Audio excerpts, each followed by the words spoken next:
Hello दोस्तों, आज हम लोग काउंट फंक्शन के बारे में पढ़ेंगे। जैसे काउंट हो गया फंक्शन हमारा, सेकंड फंक्शन हमारा है काउंट ए है, काउंट ब्लैंक है, काउंट इफ है और काउंट इफ्स है।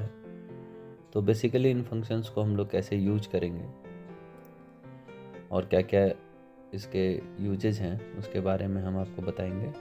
मैंने इसके लिए एक रॉ डेटा लिया है जिसमें मैंने serial number, district code, district name, sub division name, इसके अंदर 2 सब डिवीज़न है, महाराजगंज और दूसरा सिवान सदर है।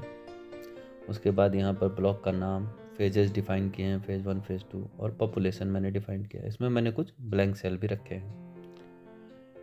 अब हम लोग चलते हैं और अपने इस फंक्शन के बारे में समझते हैं। काउंट फंक्शन बेसिकली जो हमारा है वो न्यूमेरिक जो भी नंबर्स होते हैं उसको वो काउंट करता है सेल में। बेसिकली यहाँ सीट में अगर आप देखेंगे तो G:G में पहला जो सेल है वो पॉपुलेशन है, उसके बाद बाकी सब नंबर्स हैं। तो पॉपुलेशन सेल को वो क्या करेगा, वो इग्नोर करेगा और बाकी को काउंट कर लेगा। चलिए हम लोग अपना काउंट फंक्शन लगाते हैं। तो काउंट, उसके बाद हम यहाँ पे रेंज डिफाइन करेंगे। रेंज बेसिकली हम G:G डिफाइन कर देंगे।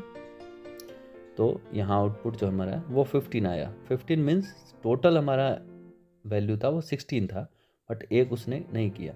अगर आप काउंट ए फंक्शन को देखेंगे तो ये बोल रहा है कि नॉन एम्प्टी सेल को वो काउंट करता है। मीन्स नॉन एम्प्टी, यहाँ पहले न्यूमेरिक की बात थी, अब नॉन एम्प्टी की बात है। तो इसमें से वो क्या करेगा कि वो हमारा पॉपुलेशन को भी काउंट कर लेगा।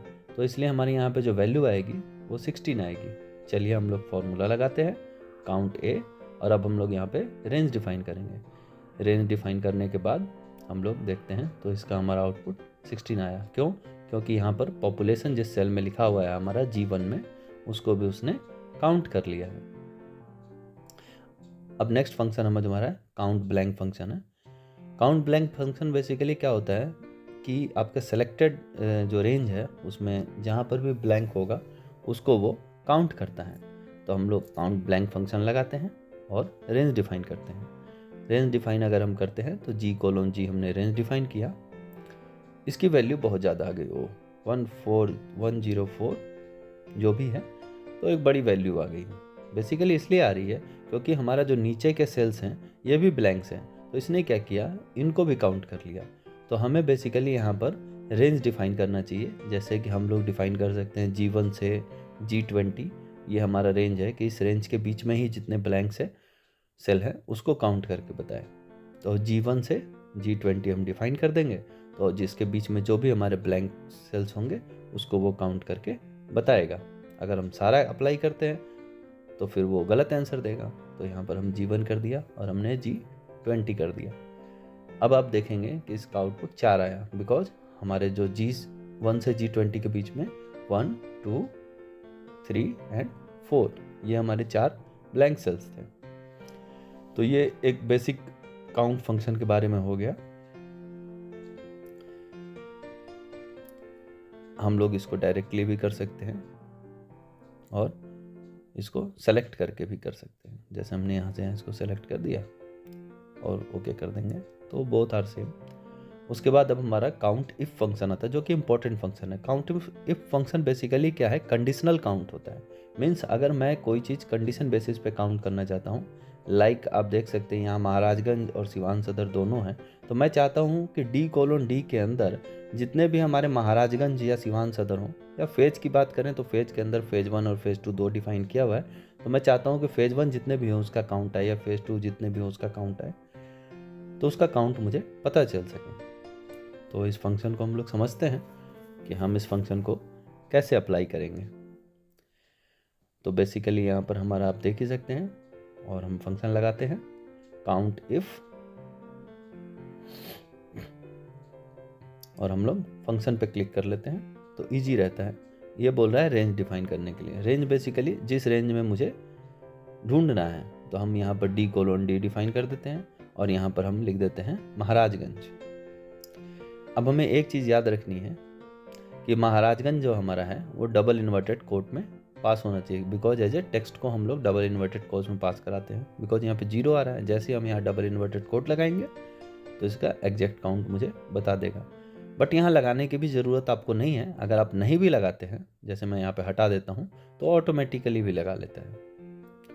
ऊपर में कहीं क्लिक करेंगे तो ऑटोमेटिकली लगा देगा, ये देखिए। और हम ओके करेंगे तो हमको इसका काउंट मिल जाएगा।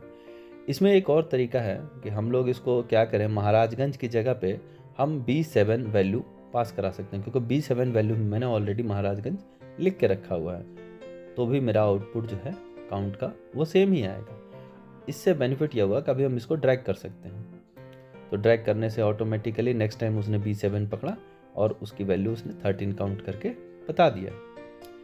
सेम चीज़ हम काउंट इफ्स फंक्शन के साथ है। काउंट इफ्स फंक्शन बेसिकली क्या है, मल्टीपल कंडीशंस हम अप्लाई कर सकते हैं। मल्टीपल कंडीशंस का मतलब क्या हुआ, जैसे हम लोग सिवान सीट में चलते हैं और देखते हैं यहाँ महाराजगंज भी डिफाइन है और सिवान सदर भी डिफाइन है। साथ में हम चाहते हैं कि सिवान सदर के अंदर कितने हमारे फेज 1 हैं या कितने हमारे फेज 2 हैं, चाहे महाराजगंज के अंदर हमारे कितने फेज 1 हैं या कितने फेज 2 हैं, उसका काउंट बता दे। तो इसके लिए बेसिकली क्या है, हमें एक कंडीशन लगानी पड़ेगी सिवान के लिए और कंडीशन 2 हमारी लगेगी फेज के लिए। तो हम महाराजगंज के ऊपर अभी अप्लाई करते हैं और यहाँ पर कंडीशन जो भी हमारा फॉर्मूला है काउंट इफ्स, और उसके बाद फिर हम fx पे फंक्शन पे क्लिक कर लेते हैं, तो ईजी होता है फंक्शन को समझने के लिए। अब ये रेंज बोल रहा है, तो रेंज हमने सबसे पहले D:D डिफाइन कर दिया, मीन्स महाराजगंज का रेंज डिफाइन कर दिया, और क्राइटेरिया हमने महाराजगंज डिफाइन कर दिया, उसके लिए हमने B11 सेलेक्ट कर लिया। क्राइटेरिया रेंज 2 के लिए हम लोग जो हमारा क्राइटेरिया है फेज वाला, फेज को हमने सेलेक्ट कर लिया, और उसके बाद हमने फेज 1 यहाँ पे लिख दिया, या फेज 2 कुछ भी लिख सकते हैं।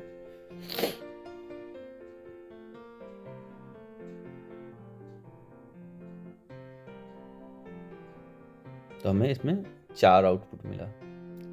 सेकंड, अगर हम इसको ड्रैग भी कर सकते हैं, आप देख सकते हैं, मैच करा लीजिए। महाराजगंज के अंदर हमारा 4 फेज 1 है, 2, 3 और 4, तो हमारा इसका मतलब आउटपुट सही है। अब सेम चीज़ को हम ड्रैग भी कर सकते हैं।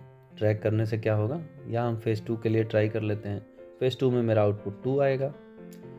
अगर हम इसको वापस फेज 1 कर लेते हैं, बिकॉज ताकि मुझे फेज 1 सिवान सदर के लिए कितना है वो भी पता चल सके, इसके लिए हम इसको ड्रैग कर लेते हैं। हमने इसको ड्रैग किया और इसका आउटपुट मुझे 5 बता रहा है। अब इसको हम देख लेते हैं सिवान सदर के अंदर 5 है कि नहीं। तो ये देखिए 1, 2, 3, 4 एंड 5, इसका मतलब हमारा ये भी आउटपुट करेक्ट आ रहा है। तो बेसिकली आज हम लोगों ने काउंट फंक्शन के बारे में पढ़ा। काउंट से रिलेटेड जितने भी फंक्शन है एक्सेल के अंदर, मैंने सभी को कवर किया है और कोशिश किया है कि आप लोग को अच्छे से समझ में आए। Thanks for watching. Next time हम लोग सम फंक्शन के साथ वापस आएंगे।